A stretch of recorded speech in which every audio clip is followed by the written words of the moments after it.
चुनाव जीते ही पुतिन आक्रामक हो गए, अग्रेसिव हो गए। रूस और नेटो के बीच बड़ा युद्ध संभव है, ये पुतिन का कहना है। तीसरे विश्व युद्ध से एक कदम दूर। पुतिन की तरफ से कहा गया, मैक्रों की आक्रामकता से ईयू को नुकसान। पुतिन की बड़ी जीत तो हो गई, 5वीं बार वो राष्ट्रपति बने। अब आगे क्या होगा आपको बताते हैं। यूक्रेन के खिलाफ अभियान और तेज हो जाएगा। जो युद्ध पहले से चल रहा है, 2 साल से ज्यादा हो गए हैं, यूक्रेन के खिलाफ अभियान और तेज हो जाएगा। इसके अलावा आपको बता दें, आक्रामकता में इजाफा हो जाएगा। पश्चिम के खिलाफ यानी वेस्टर्न कंट्रीज के खिलाफ रूस अभियान में जुट जाएगा और ज्यादा अग्रेशन दिखाएगा। बैलिस्टिक मिसाइलों की नई होड़ मच जाएगी। रूसी सेना में बड़े बदलाव तय किए जाएंगे। नागरिकों को जबरन युद्ध क्षेत्र में भेजने का डर भी है। नए आर्थिक कदम उठाए जा सकते हैं। तो देखिए, अब वेस्टर्न कंट्रीज की तरफ से भी सैंक्शंस और बढ़ाए जाएंगे रूस पर, तो रूस भी अपनी कार्रवाई में आगे बढ़ेगा। अब आपको बताते हैं कि ऐतिहासिक जीत के बाद पुतिन ने कौन से विध्वंसक संकेत दिए हैं। रूस डरेगा नहीं, झुकेगा नहीं, ये कहा गया पुतिन की तरफ से उनके संबोधन में।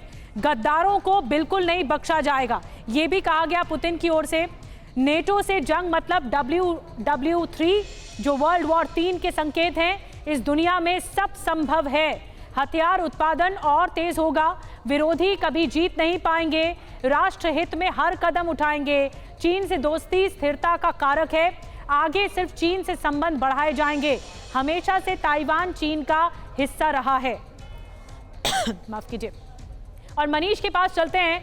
मनीष, जीत तो ऐतिहासिक है, 2030 तक सत्ता पर भी काबिज हैं, लेकिन बड़ी बात ये कि उनकी आक्रामकता बहुत कुछ कह रही है पुतिन की।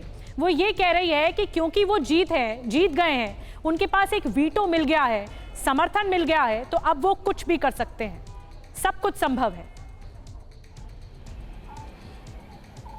देखिए, पुतिन के जीतने पर तो पहले भी किसी को संदेह नहीं था और 87% लोगों के वोट से जीतने के बाद पुतिन भी अब ये समझते हैं कि उनकी जो नीतियां हैं उस पर रूसी जनता ने अपना जनमत दिया है और ऐसी स्थिति में जो क्रेमलिन की पॉलिसी थी वो आगे कंटिन्यू रहेगी। अहम बात यह है कि दुनिया भर के दर्शकों के लिए TV9 जिस बात को लेकर लगातार आगाह कर रहा था, वही बात अब रूस के राष्ट्रपति पुतिन ने कही है कि रूस और नाटो के बीच सीधी जंग हो सकती है। उन्होंने कहा है कि तीसरे विश्व युद्ध के मुहाने पर हम खड़े हैं और इसके अलावा रूस ने इस बात का भी ऐलान किया कि कैसे चीन के साथ उनकी दोस्ती बढ़ रही है। यहाँ पर भारत का एंगल आता है।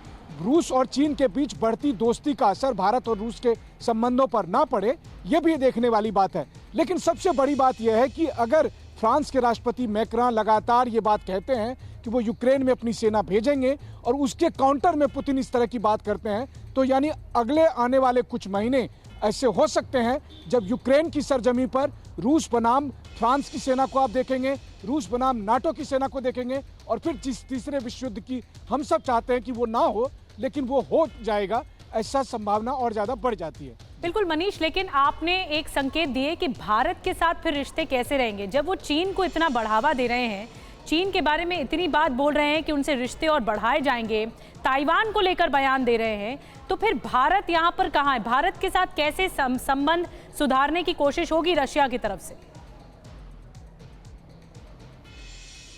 बिल्कुल, देखिए, जो सवाल आपने किया यही सवाल मैंने कई बार विदेश मंत्री डॉक्टर जयशंकर और भारत सरकार के कई मंत्रियों से किया था।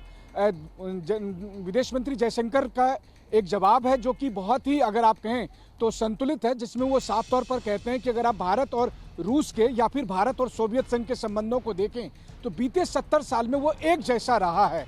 यानी कि तमाम तरह के उतार चढ़ाव आए, सोवियत संघ का विघटन आया, कोल्ड वॉर खत्म हुआ, उदारीकरण का दौर आया, इसके बाद भी कई सारे युद्ध आए, लेकिन भारत और रूस के संबंधों में कोई प्रभाव नहीं पड़ा है। लेकिन अभी सबसे बड़ी चिंता की बात है कि पहली बार रूस चीन पर इतना अधिक निर्भर हुआ है। पहली बार रूस को लग रहा है कि दुनिया में पश्चिम का मुकाबला करने के लिए उन्हें चीन का साथ चाहिए और ऐसे मौके का फायदा चीन उठा सकता है जब चीन रूस को भड़काएगा कि आप भारत के साथ संबंधों को ज्यादा तरजीह ना दें, क्योंकि भारत के पश्चिम के देशों के साथ भी रिश्ते हैं और यही सबसे बड़ी चिंता की बात हमारे लिए है। बड़ी बात कही मनीष ने कि पहली बार ऐसा हो रहा है कि लगातार खुलेआम पब्लिक मंच पर चीन का समर्थन किया जा रहा है, ताइवान की बात भी बोली जा रही है।